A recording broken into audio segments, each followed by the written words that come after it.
કેમ છો વિદ્યાર્થી મિત્રો? આઈ હોપ કે તમે બધે મજામાં જશો, સ્વસ્થ હશો, તો મસ્ત હશો. આપ સૌનું હાર્દિક સ્વાગત છે આપણી યુટ્યુબ ચેનલ ફિઝિક્સ વિથ બીકે નાગપાલમાં, કે જ્યાં આજે આપણે નિયમિત ચુંબકીય ક્ષેત્રમાં મૂકેલા પ્રવાહ ધારિત ગૂંચળા ઉપર ટોર્ક કેટલું લાગશે એ આપણે જોવાનું છે.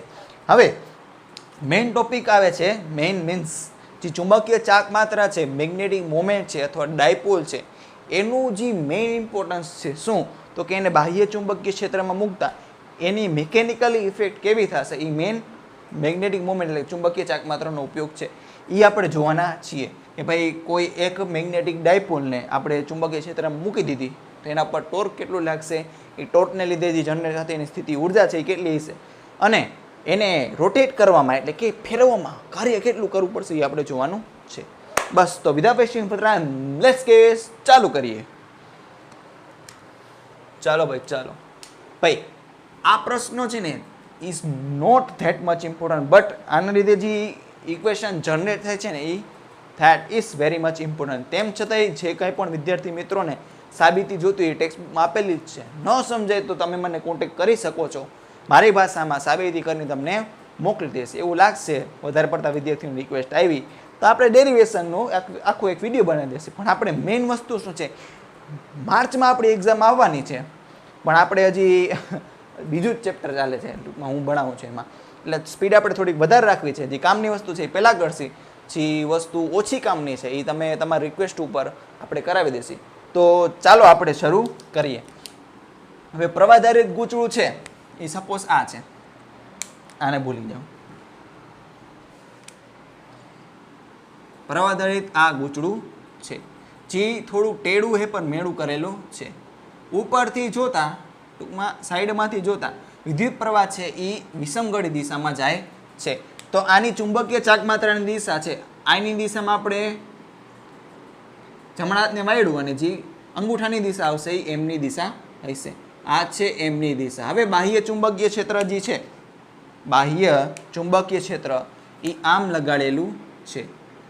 The angle between the magnetic moment and the magnetic field is given theta. એટલે કે ચુંબકીય ક્ષેત્ર અને ચુંબકીય ચાક માત્રા વચ્ચેનો જે ખૂણો છે ને એ થીટા આપેલો છે. તો આવા કિસ્સામાં આ કોઇલ ઉપર લાગતું torque tau is equals two mb sin theta વડે આપવામાં આવે છે. ટાવ ઇઝ ઇક્વલ્સ ટુ સદિશમાં લખીએ તો m ક્રોસ b. યાદ રાખજો મિત્રો, m પહેલા આવવું જોઈએ અને b પછી આવવું જોઈએ. જે જગ્યાએ આપણે MB ભેગું આવતો હશે એટલે MB એમ છે ને આપણે એને વહેલા રાખશે એટલે કોઈ દી ભૂલ પડશે નહીં. તો ટાવ મેક્સિમમ કેટલું લાગશે જ્યારે થીટા સાઇન થીટાની વેલ્યુ મેક્સિમમ હોય છે. ક્યારે હોય તો કે theta is equals two 90 degree હોય. કેટલું લાગશે m into b. Theta is equals two 90 degree. That means ચુંબકીય ચાક માત્રા અને ચુંબકીય ક્ષેત્રની દિશા કેવું હોય, એકબીજાને લંબ હોય.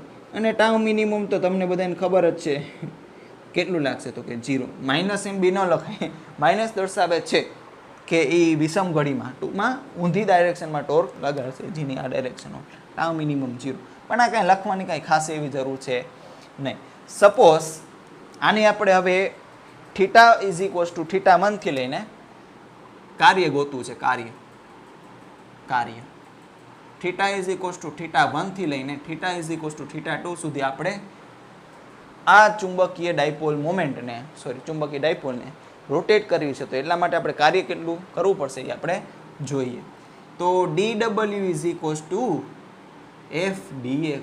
એ નાનકડું કાર્ય ઇઝ ઇક્વલ્સ ટુ બળ ઇન્ટુ નાનકડું સ્થાનાંતર. એવી રીતના એંગ્યુલર વાળી વસ્તુમાં નાનકડું ટોર્ક ઇન્ટુ નાનકડું કોણીય સ્થાનાંતર.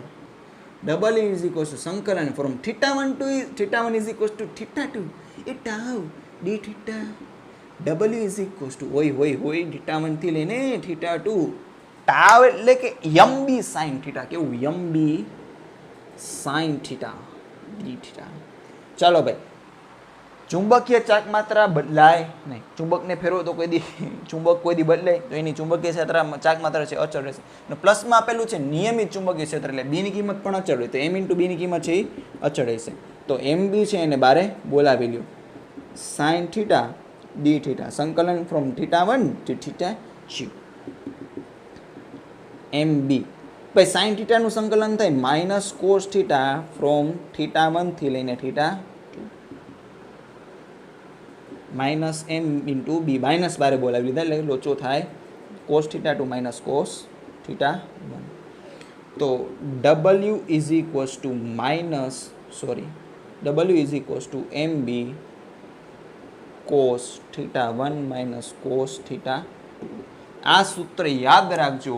નીટ, JEE તથા ગુજકેટ માટે મોસ્ટ આઈએમપી સૂત્ર છે. આનું ડેરિવેશન લગભગ ટેક્સ્ટ બુકમાં છે નહીં, એટલા માટે વારે ઘણીએ આના ઉપર બેસ્ટ MCQ અથવા ક્વેશ્ચન પૂછાઈ જાય છે. નોંધ કરવું કરી લેજો, બાકી હજી થોડુંક નાનકડું ડેરિવેશન બાકી છે. સ્થિતિ ઉર્જા આપણે વિશે એના માટે આપણે વાત કરીએ. ચાલો, W is equals to delta you. બીજી ક્યાંય એનર્જી ખર્ચ ન થતી હોય તો ની વાત છે. એટલે કે જેટલું પણ આપણે કાર્ય કરશું એની સ્થિતિ ઉર્જામાં કન્વર્ટ થઈ જવું જોઈએ. કોઈ પણ જાતની ગતિ આવી જોઈએ નહીં. એટલે ધીરે ધીરે આપણે સ્થાનાંતર કરાવવાનું રહેશે. એટલે ગતિ ઉર્જા છે એમાં કન્વર્ટ ન થવું જોઈએ. શું કહું છું, આપણે રોટેટ કરાવીએ છીએ એના માટે જે કાર્ય કરીએ છીએ ને, કાર્ય ક્ષેત્રની વિરુદ્ધ, એ બધું ધીરે ધીરે કરવાનું. એટલે એની ગતિ ઉર્જામાં ફેરફાર ન થાય. એટલે જેટલી પણ આપણે કાર્ય કરશું એ બધી સ્થિતિ ઉર્જામાં કન્વર્ટ થઈ જવી જોઈએ. પણ એટલું બધું ઇમ્પોર્ટન્સ આમાં નથી આવતું, એ મિકેનિક્સમાં આવે છે. એટલે મૂંઝાવાની જરૂર નથી, આપણે સૂત્રથી જ કામ છે. ચાલો, આને છે આપણે આમ લખીએ, m into b cos theta 1 minus cos theta 2 is equals to u2 minus u1. તો u2 minus u1 is equals to, આને આપણે આમ લખી શકીએ તો કે અંદર જવા દો ને, માઇનસ એમ બી કોસ થીટા 2 પ્લસ એમ બી કોસ થીટા 1. જો કઈ રીતે આપણે શું કર્યું, એમ બી કોસ થીટા 2 એટલે માઇનસ એમ બી કોસ થીટા 2 પહેલાં લખ્યું, પ્લસ એમ બી કોસ થીટા 1 પછી લખ્યું. તો u2 minus u1 is equals to minus mb cos theta 2. આને આમ પણ લખી શકીએ, minus mb cos theta 1.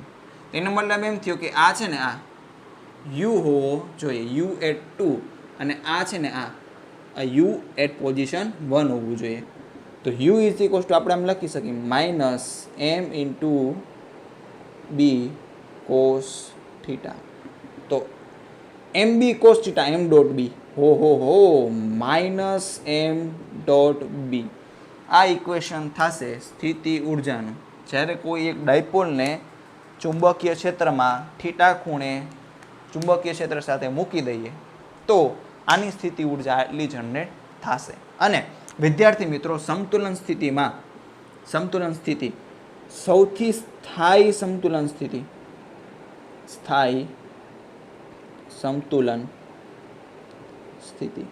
આ વિદ્યાર્થી મિત્રો તમને બધાને ખબર જ હશે, મેં ઘણી બધી વાર્તા કરેલી છે કે જગતમાં કોઈ પણ પ્રાણી છે એ પોતાની મિનિમમ પોટેન્શિયલ અચીવ થાય, એટલે કે મિનિમમ સ્થિતિ ઉર્જા અચીવ થાય એવી પોઝિશનમાં રહેવાની ટ્રાય કરે. એટલે સ્થાયી સમતુલનમાં યુ કેવું હોય છે, મિનિમમ હશે. અને મિનિમમ કેટલું હોય, જો અહીંયા માઇનસ એમ બી કોસ થીટા. હવે જ્યારે આની કિંમત છે ટૂંકમાં આટલાની કિંમત, માઇનસ આપણે આવી ગયું એટલે વિરુદ્ધ થઈ જશે. કોસ થીટાની મિનિમમ કિંમત હોય -1, મેક્સિમમ કિંમત હોય 1. તો અહીંયા સપોઝ 1 લઈ તો m into b into 1 minus m b, અને સપોઝ -1 લીધું હોત તો અહીંયા minus minus plus m b થઈ જાય, તો એ મેક્સિમમ થઈ જાય, એ ન ચાલે. એટલે આ છે એ વસ્તુ મિનિમમ રાખવા માટે કોસ થીટાની કિંમત છે આપણે મેક્સિમમ લીધી. એટલે કે theta is equals to 0 degree લઈએ ને, અહીંયા થીટા ઇઝ ઇક્વલ્સ ટુ 0 લઈએ તો અહીંયા કોસ થીટાની વેલ્યુ કેટલી આવશે, તો કે 1 આવશે. 1 ઇન્ટુ -1 માઇનસ એમ ઇન્ટુ બી. આ ખાસ તમે ધ્યાન રાખજો સ્થાયી સમતુલન સ્થિતિ માટે. હવે સૌથી અસ્થાયી સ્થિતિ સમતુલન માટે, અસ્થાયી સમતુલન સ્થિતિ. ભાઈ સમતુલન સ્થિતિ એટલે શું ખબર છે ભાઈ, ટોર્ક 0 લાગે. જો થીટા ઇઝ ઇક્વલ્સ ટુ 0 છે ને, અહીંયા પુટ કરો તો 0 લાગશે, અને થીટા ઇઝ ઇક્વલ્સ ટુ આપણે 180 પુટ કરશું તો અહીંયા 0 થઈ જશે. એને સમતુલન સ્થિતિ કહેવાય. એ મેં ભણાવેલું છે 11ના ચેપ્ટર નંબર 6માં. ભાઈ સ્થાયી સમતુલન સ્થિતિમાં સ્થિતિ ઉર્જા કેવી હોય છે, મિનિમમ હોય છે. અસ્થાયી માટે ઓહો ઉલાળા મારશે, ઉલાળા. અસ્થાયી. આમ ટૂંકમાં એ ટોર્ક એના ઉપર 0 જ લાગતું હોય, પણ તમે સેજ ખચાડશો ને, જે સેજ ચાન્સ આપશો ને, 60 કરતું બીજી પોઝિશન પકડી લેશે. કઈ આવશે? યુ મિનિમમ તરફ ચાલ્યું જશે.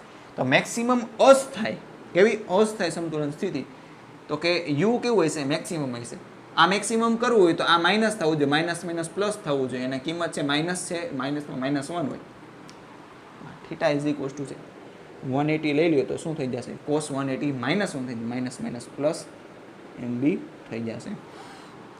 ચાલો ભાઈ, આટલી નાની નાની વસ્તુ છે ને, આ બધી થિયરીમાં ઓછી પૂછે, પણ MCQ માટે ખૂબ જ ઇમ્પોર્ટન્ટ. નોટ કરી લેશો. 5 સુધી ગણું છું. 1 2 3 4 એન્ડ 5. જેટલી વસ્તુ બોક્સ કરેલી છે ને મિત્ર, જેટલી વસ્તુ બોક્સ કરેલી છે ને, એ ખૂબ જ ઇમ્પોર્ટન્ટ. સમતુલન એટલે અહીંયા લખું છું, સમતુલન એટલે કે ટોર્ક ઇઝ ઇક્વલ્સ ટુ 0. કોઈક વાર કામ આવી જાય તો આવી જાય. આ ઇક્વેશન કામનું છે, આ ઇક્વેશન કામનું છે. ટૂંકમાં આ બે વસ્તુ તો એક જ થઈ. આ ઇક્વેશન કામનું, આ અને આ. બાકીનું ડેરિવેશન છે તમારે યાદ રાખવું રખાય. જે ડબલ નીટ માટે છે, કોઈક વાર પ્રશ્ન ફેરીને પૂછે તો કામ આવી જાય. નોટ ડાઉન તો તમે કરી લીધું છે, બસ પૂછી નાખું. હજી MCQ રિલેટેડ વસ્તુ આવશે.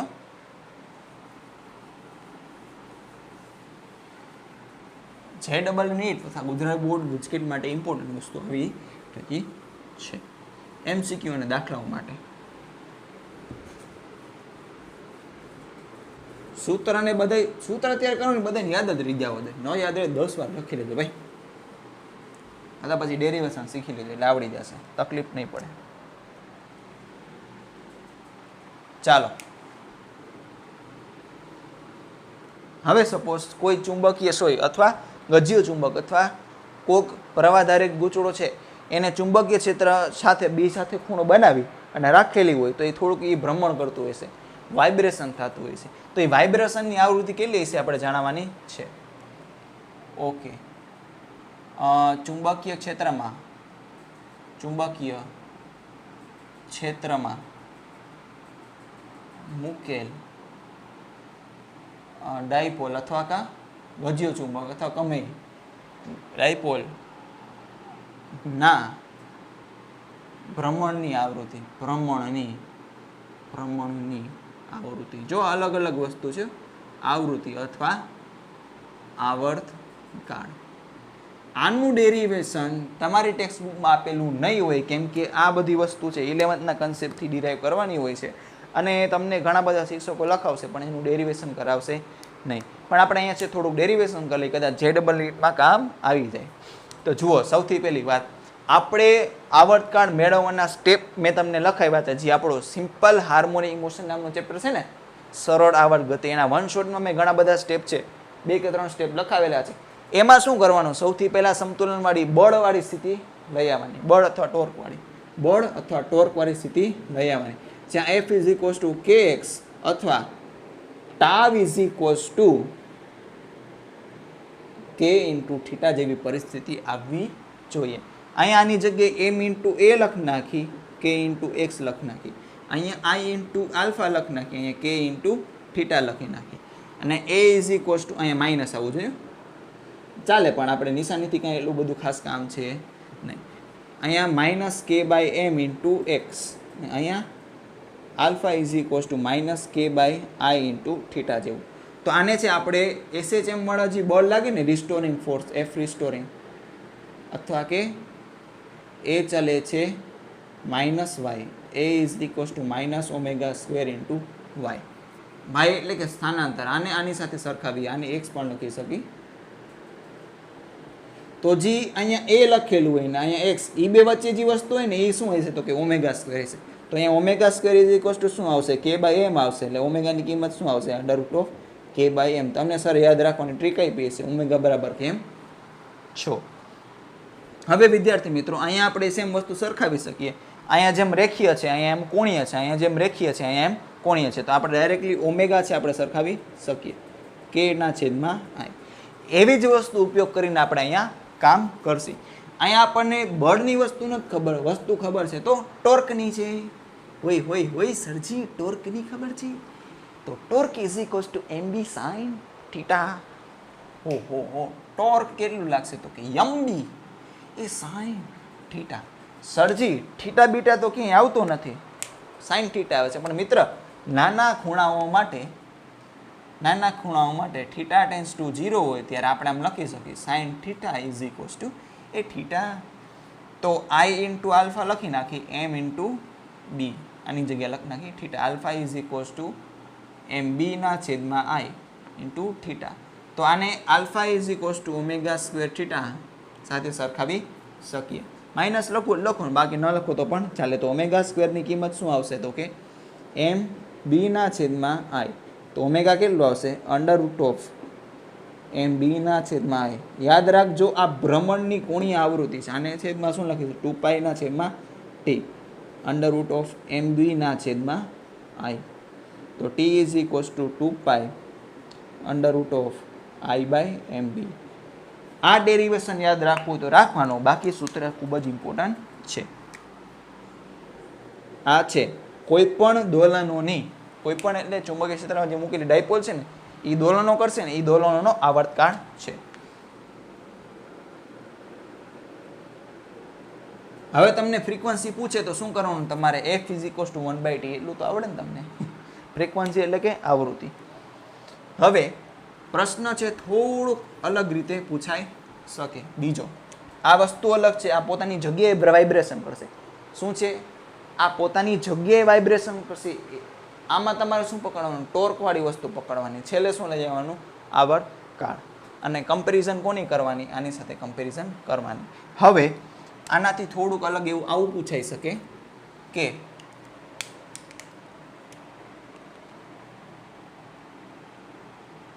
ચુંબકીય ક્ષેત્રમાં કોઈ ડાયપોલને theta is equals to theta 1 થી લઈને theta is equals to theta 2 દરમિયાન ભ્રમણ કરાવતા મેળવેલ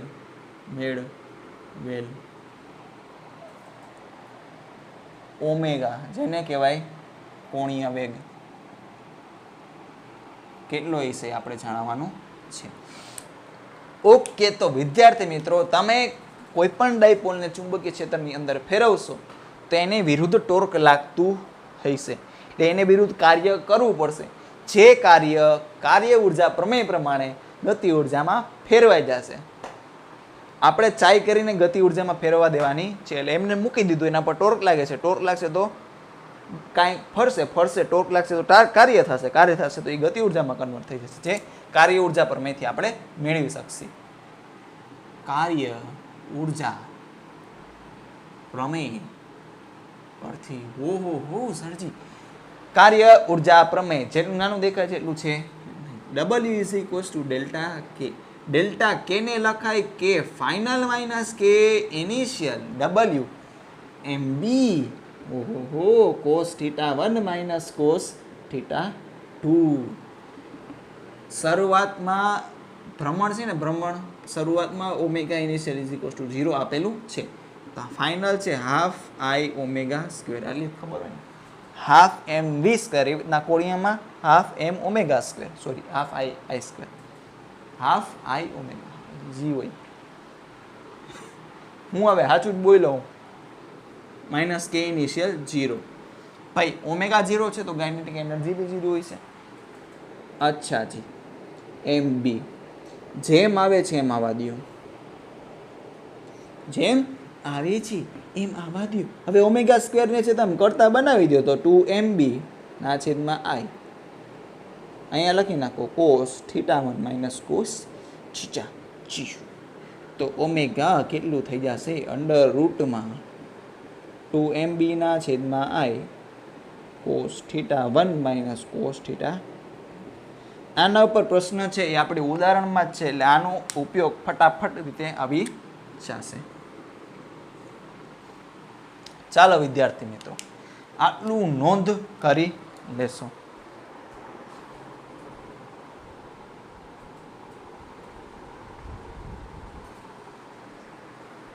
ભાઈ કરી લીધી નોંધ?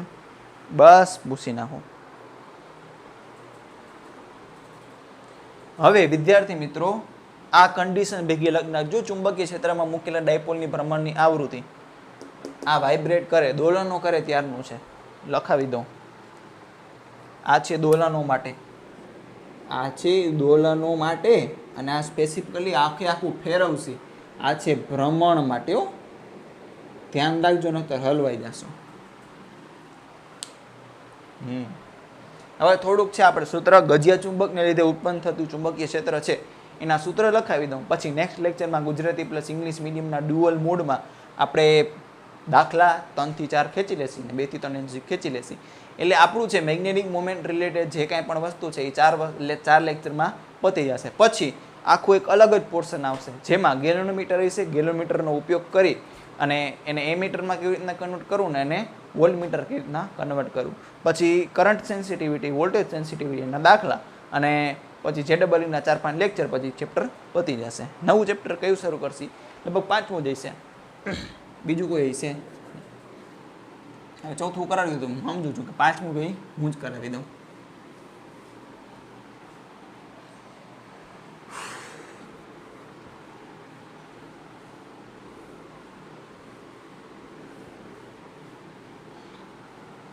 થોડીક સ્પીડ છે આપણે રાખવી પડશે. ચાલો ચાલો. હવે શું કરવાનું છે તો કે મેગ્નેટિક ગજિયા ચુંબકને લીધે ઉત્પન્ન થતું ચુંબક ક્ષેત્ર આપણે જોવાનું છે. એ પહેલાં આપણે શું કરીએ, એની કંઈ પ્રોપર સાબિતી આપણી ટેક્સ્ટબુકમાં આપેલી છે. સાબિતી છે પણ આપણે beyond this limit of this textbook. એટલે આપણે શું કરશી તો કે જેવી રીતના ઇલેક્ટ્રિક ડાયપોલ ઉપરથી આપણે મેગ્નેટિક ડાયપોલ એટલે કે ચુંબકીય ચાકમાત્ર સમજી હતી, એવી રીતના જ આપણે ઇલેક્ટ્રિક ડાયપોલને લીધે ઉત્પન્ન થતું વિદ્યુત ક્ષેત્ર એના ઉપરથી લઈ આપણે ચુંબકને લીધે ઉત્પન્ન થતું ચુંબકીય ક્ષેત્ર છે આપણી એનાલોજી સરખાવીને આનું સૂત્ર આપણે છે સાબિત કરશે. સાબિત નહીં કરવું કહેવાય પણ સરખાવ્યું કહેવાય. સમજ્યા? કાંઈ વાંધો નહીં. એવી બધી તકલીફ ન પાડવી તેમ છતાં એક વસ્તુની છે હું તમને ડેરિવેશન આપી દઉં. એ ભાઈ મિત્ર, આપણે પ્રવાહધારી ગૂંચળું તો પડ્યું જ છે આપણી પાસે.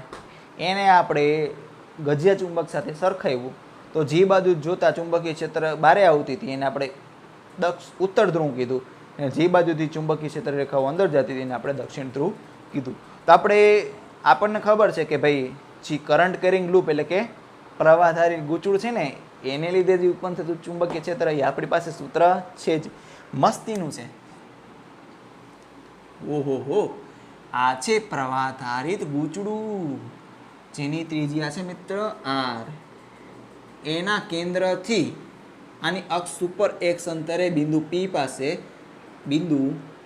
P પાસે ચુંબકીય ક્ષેત્રનું સૂત્ર આપણને ખબર જ છે, μ0 I r²/2 r² + x² 3/2.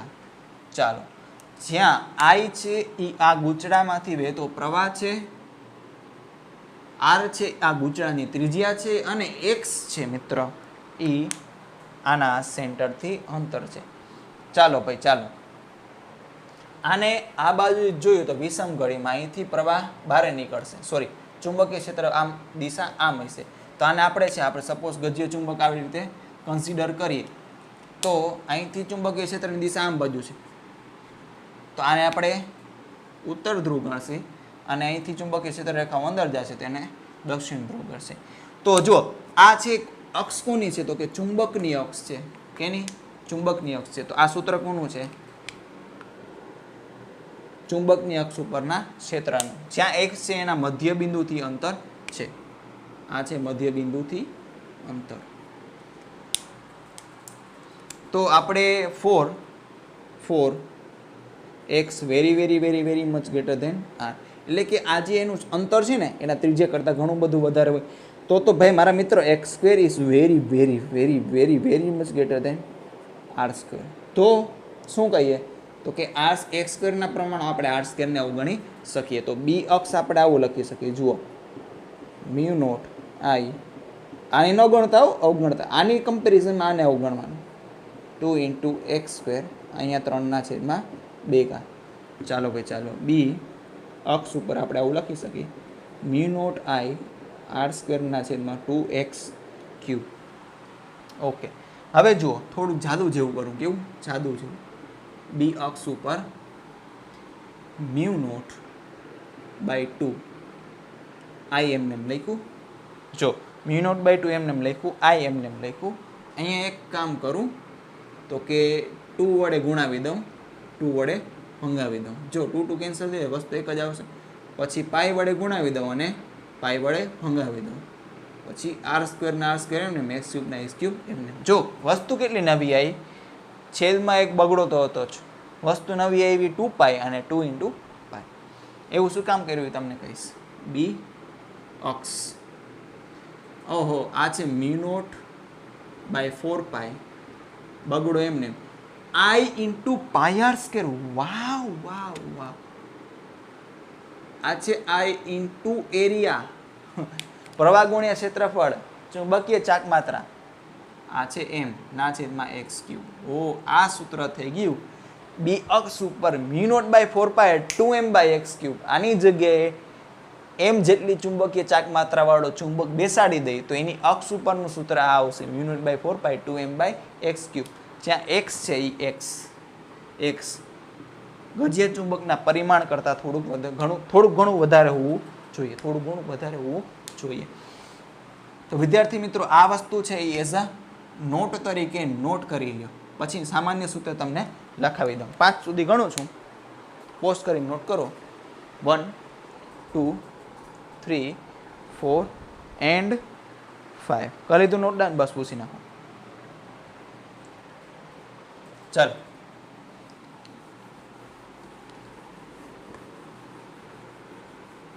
It is some baby to you.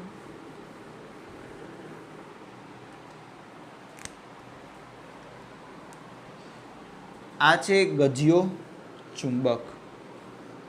Gajiyo ચુંબક છે, થોડોક આપણે નાનકડો લઈએ. અંતરની સાપેક્ષમાં ગજિયા ચુંબકના પરિમાણ થોડાક નાના લઈએ. આ છે દક્ષિણ ધ્રુવ અને આ છે ઉત્તર ધ્રુવ. આ છે તો કે ચુંબકની અક્ષ. શું છે? આ છે ચુંબકની અક્ષ, ગજિયા ચુંબકની અક્ષ. અને એને લંબ દિશામાં છે આ છે વિષુવવૃત્ત. વિષુવવૃત્ત એટલે કે અક્ષને લંબ જે એક્સિસ હોય ને આપણે વિષુવવૃત્તીય એક્સિસ કહીએ છીએ. આની અક્ષ ઉપર આના કેન્દ્રથી x અંતરે ચુંબકીય ક્ષેત્ર આ બિંદુ P પાસે, જ્યારે x છે એ એની લંબાઈ કરતાં ઘણું બધું વધારે હોવું જોઈએ. જો L + L 2L જેટલું પરિમાણ છે, એટલે જે આ અંતર લઈએ ને એ ગજિયા ચુંબકની સાઇઝ કરતાં થોડું ઘણું વધારે હોવું જોઈએ. તો બી એટ અક્ષ ઇઝ ઇક્વલ્સ ટુ μ0/4π 2m/x³. હવે આપણે ડાયપોલ લઈએ ને, ડાયપોલની અક્ષ ઉપર ઈ અક્ષનું સૂત્ર છે, ઈ અક્ષનું સૂત્ર Kp 2kp/r³. અને વિષુવવૃત્ત ઉપર છે ઈ વિષુવવૃત્ત Kp/r³. જ્યાં k છે એ કોન્સ્ટન્ટ છે, 1/4π ε0 p/r³. અહીંયા શું આવશે? અક્ષ 1/4π ε0 2p/r³. અહીંયા જુઓ સેમ વસ્તુ છે ને, બી અક્ષ ઈ અક્ષ μ0/4π 1/4π ε0 2m/x³ 2p/r³. એવી રીતના અહીંયા એ વિષુવવૃત્ત ઉપર શું આવશે? બી વિષુવવૃત્ત. આ છે બી ચુંબકીય ક્ષેત્રનું કિંમત. મોટું લખને ભાઈ. હાલો ભાઈ હાલો. કોન્સ્ટન્ટ કયો છે તો કે μ0/4π. p એટલે કે m અને r ની જગ્યાએ x³ અને આ અંતર છે આપણે પણ x જ લઈએ છીએ. ઓકે, તો વિદ્યાર્થી મિત્રો આ હતું ગજિયા ચુંબકને લીધે ઉત્પન્ન થતું જે ચુંબકીય ક્ષેત્ર છે એની કિંમત. વચ્ચે થોડુંક મેક્સિમમ રેકોર્ડિંગ ટાઈમ રીચ થઈ ગયો હતો એટલે આ હતું થોડુંક ગજિયા ચુંબકને લીધે ઉત્પન્ન થતું ચુંબકીય ક્ષેત્રને રિલેટેડ સૂત્ર. બી અક્ષ is equals two μ0/4π 2m/x3 μ0/4π 2m/x3 μ0/4π m/x3. એટલે અક્ષ ઉપર છે ને એને વિષુવવૃત્ત કરતાં ડબલ હશે. જો અંતર સેમ હોય તો વિષુવવૃત્ત ઉપર અડધું એને અક્ષ ઉપર એના કરતાં ડબલ હોય. બસ તો આજ માટે આટલું. મળશે નેક્સ્ટ લેક્ચરમાં જે ડ્યુઅલ મોડમાં હશે. ત્યાં સુધી બધા નમસ્તે, ખુદા હાફિઝ, સત શ્રી અકાલ, ગુડ બાય.